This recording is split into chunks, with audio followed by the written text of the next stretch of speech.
नमस्कार, चंडीगढ़ से आपका स्वागत है। मैं हूं शैली तनेजा। आइए सबसे पहले नजर डालते हैं कुछ अहम खबरों पर। प्रधानमंत्री नरेंद्र मोदी ने लोगों से योग को अपने दैनिक जीवन का अभिन्न अंग बनाने का किया आग्रह। 8वें अंतर्राष्ट्रीय योग दिवस के चलते योग दिवस में व्यापक भागीदारी करने का भी किया आह्वान। हरियाणा के मुख्यमंत्री ने राज्य स्तरीय संत कबीर दास जयंती समारोह में उनके सरकारी आवास का नाम भी संत कबीर कुटीर किए जाने का किया ऐलान। और हरियाणा के पंचकुला में हो रही खेलो इंडिया यूथ गेम्स में हरियाणा ने 37 गोल्ड पदक के साथ अब तक हासिल किए 111 पदक। और अब समाचार विस्तार से। 8वां अंतर्राष्ट्रीय योग दिवस 21 जून को मनाया जाएगा। प्रधानमंत्री नरेंद्र मोदी ने इसके बारे में कहा है कि योग प्राचीन भारतीय परंपरा की अमूल्य देन है और कुछ ही दिनों में पूरा विश्व योग दिवस मनाएगा। प्रधानमंत्री ने लोगों से योग दिवस में व्यापक भागीदारी करने और साथ ही योग को अपने दैनिक जीवन का अभिन्न अंग बनाने का आग्रह किया। उन्होंने कहा कि योग से हमें शारीरिक और मानसिक रूप से ताकत मिलती है। केंद्रीय गृह मंत्री अमित शाह ने रविवार को गुजरात में ग्रामीण प्रबंधन संस्थान के 41वें सालाना समारोह को संबोधित किया। उन्होंने कहा कि ग्रामीण विकास बहुत आवश्यक है और देश का विकास गांवों के विकास के बिना संभव नहीं है। उन्होंने विद्यार्थियों को भी ग्रामीण विकास और प्रबंधन के क्षेत्र में कार्य करने की शपथ लेने का आह्वान किया। उन्होंने कहा कि ग्रामीण विकास को जमीन पर सच करने के लिए असाधारण प्रयासों की जरूरत होती है और ये सिर्फ कॉन्सेप्ट नहीं है। ग्रामीण विकास तभी होता है जब इसको समर्पित लोग चंदन की भांति अपने आप को घिस घिस कर सुगंध को गांव तक पहुंचाते नहीं है, तब तक ग्रामीण विकास नहीं होता। और अगर ग्रामीण विकास आधुनिक जमाने में करना है तो इसके लिए इसकी कोर्सेस बनाने पड़ेंगे, इसको फॉर्मलाइज करना पड़ेगा और आज के जमाने की जरूरियातों के आधार पर, आज के जमाने की रिक्वायरमेंट के आधार पर ग्रामीण विकास को परिवर्तित कर कर जमीन पर उतारना पड़ेगा। गृह मंत्री ने कहा कि ग्रामीण विकास के लिए इसकी अवधारणा को आज के जमाने की जरूरतों के अनुसार इसे परिवर्तित करके जमीन पर उतारना होगा। ग्रामीण विकास का पहलू है कि गांव को सुविधा युक्त बनाना। इसके लिए गांव की दूर दराज से कनेक्टिविटी जरूरी है। हरियाणा के मुख्यमंत्री मनोहर लाल ने रोहतक में आयोजित राज्य स्तरीय संत कबीर दास जयंती समारोह में बतौर मुख्य अतिथि शिरकत की।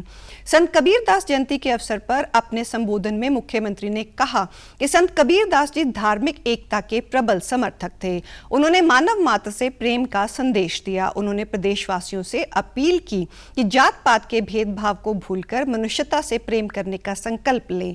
प्रदेश सरकार द्वारा संत महापुरुष विचार सम्मान एवं प्रसार योजना शुरू की गई है। इसके तहत संत महापुरुषों की जयंती पर राज्य स्तर पर कार्यक्रम किए जाते हैं। मानवता का एक सच्चा संदेश जो संत कबीर दास जी ने हमको दिया है, उसके ऊपर हम चलेंगे तो अपना जीवन निश्चित रूप से सफल होगा। समाज के काम के लिए हम आगे बढ़ेंगे।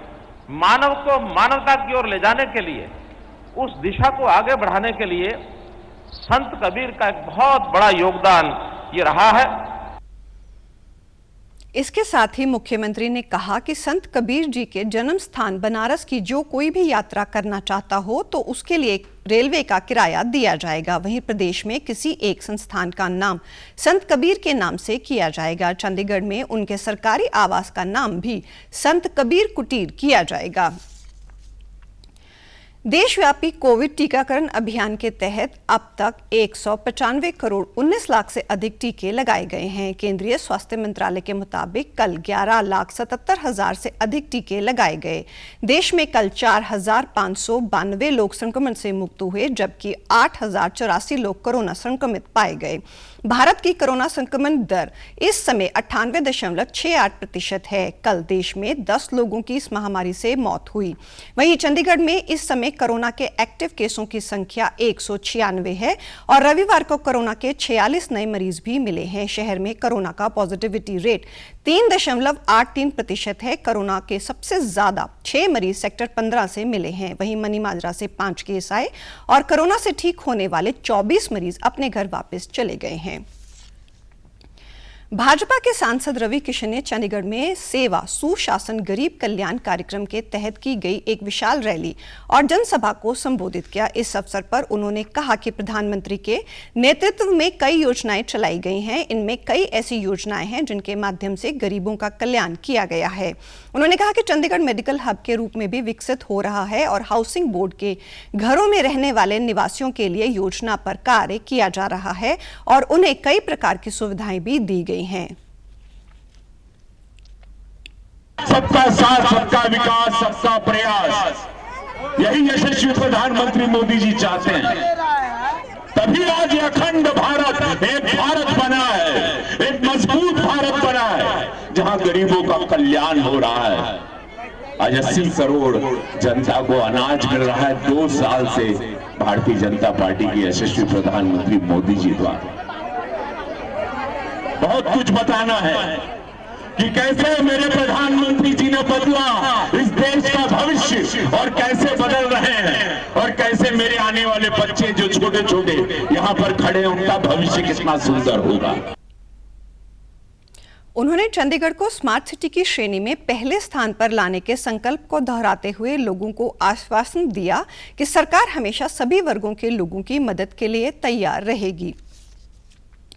डायरेक्टरेट ऑफ आयुष और चंडीगढ़ के सरकारी कॉलेज ऑफ योग एंड हेल्थ की ओर से 8वें अंतर्राष्ट्रीय योग दिवस के चलते एक दिवसीय योग सेमिनार आयोजित किया गया। ये कार्यक्रम सेक्टर 38 के रानी लक्ष्मीबाई महिला भवन में किया गया। इस अवसर पर योग की हमारे जीवन में महत्ता और इनके फायदे के बारे में बताया गया और काफी संख्या में लोगों ने इसमें शिरकत की।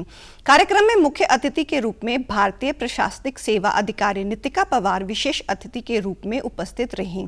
उन्होंने इस राष्ट्रीय योग सेमिनार की सार्थकता पर बल देते हुए आयोजन के लिए प्रशंसा की।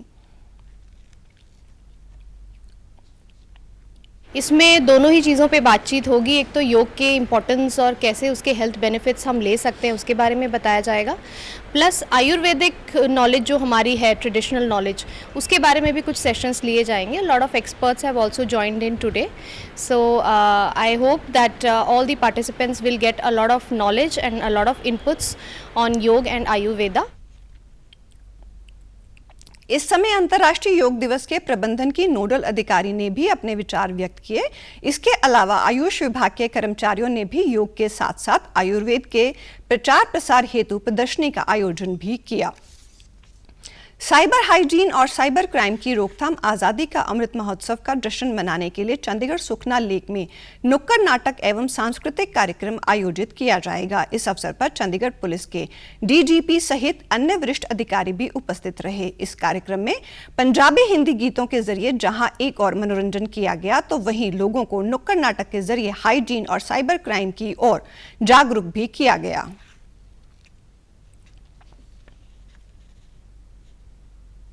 अच्छा मुझे एक बात बता। हाँ। पुराने जमाने में डाकू होते थे वो करते थे डकैतियां। हाँ, करते थे। चोरों ने लोगों की तिजोरियों पर डाका डाला, सारा सामान साफ कर देते थे। हाँ। चोरों के डर से लोगों ने अपना सारा सामान सारा पैसा बैंक में डालना शुरू कर दिया और भाई बैंक से भी सफाया कर देते हैं। हरियाणा के पंचकुला में हो रही खेलो इंडिया यूथ गेम्स में हरियाणा ने अब तक 111 पदक हासिल कर लिए हैं, जिसमें 37 गोल्ड, 34 सिल्वर और 40 कांस्य पदक शामिल हैं। इसके बाद महाराष्ट्र पदकों में हरियाणा से पीछे चल रहा है, जिसके पास कुल 102 मेडल हैं। तीरंदाजी में हरियाणा के खिलाड़ियों ने 1 गोल्ड व 1 सिल्वर और एथलेटिक्स में 3 गोल्ड व 6 सिल्वर और 5 कांस्य पदक हासिल किए हैं। वहीं जूडो में हरियाणा के खिलाड़ियों ने 1 गोल्ड, 3 सिल्वर और 2 कांस्य पदक हासिल किए हैं। दूसरी ओर बैडमिंटन में 1 गोल्ड और 1 कांस्य पदक हरियाणा के खिलाड़ियों ने हासिल किया है। इसी प्रकार साइकिलिंग में 2 गोल्ड और 6 कांस्य पदक मिले हैं। हॉकी में 1 गोल्ड पदक हरियाणा के खिलाड़ियों ने हासिल किया है। इसी प्रकार शूटिंग में 3 गोल्ड, 2 रजत पदक तथा 2 कांस्य पदक हरियाणा के खिलाड़ियों ने जीते हैं। खेलो इंडिया यूथ गेम्स में खिलाड़ियों के लिए पौष्टिक भोजन की बेहतरीन व्यवस्था की गई है और इस दौरान प्रतिदिन लगभग 8500 एथलीट व उनके सपोर्टिंग स्टाफ के लिए भोजन तैयार किया गया है। देश के सभी राज्यों व केंद्र शासित प्रदेशों से आए खिलाड़ियों ने भी हरियाणा सरकार द्वारा की गई भोजन व अन्य व्यवस्थाओं की तारीफ की है।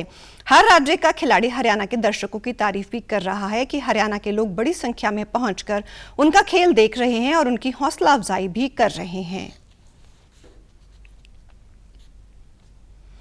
यहाँ की सरकार ने हमें रुकने के साथ साथ खाने की व्यवस्था का भी इंतज़ाम किया है, जो कि बहुत ही अच्छा है। हमारे प्रोटीशन और न्यूट्रिशन के हिसाब से हमें सब कुछ दिया जा रहा है। यहाँ की जो आवास व्यवस्था है, ट्रेवल्स व्यवस्था है और ख़ासकर जो फूड व्यवस्था है यहाँ की गवर्नमेंट ने दी है, वो बहुत ही शानदार है। वो खिलाड़ियों की डाइट को अकॉर्डिंग रखते हुए, उनकी डाइट को ध्यान में रखते हुए सारा सप्लीमेंट के रूप में वो डाइट दी गई है। यहाँ का मैनेजमेंट मुझे बहुत पसंद आया है। रहने की खाने की व्यवस्था बहुत अच्छी है और यहाँ पे प्रोटीन्स जो रिक्वायरमेंट होती है वो हमें कम्प्लीटली मिल रही है। 4 जून 2022 से शुरू हुए खेलो इंडिया यूथ गेम्स 2021 का आज भव्य रूप से समापन होगा। पंचकुला के इंद्रधनुष ऑडिटोरियम में आज शाम 5 बजे से खेलो इंडिया यूथ गेम्स के समापन समारोह का आयोजन किया जाएगा।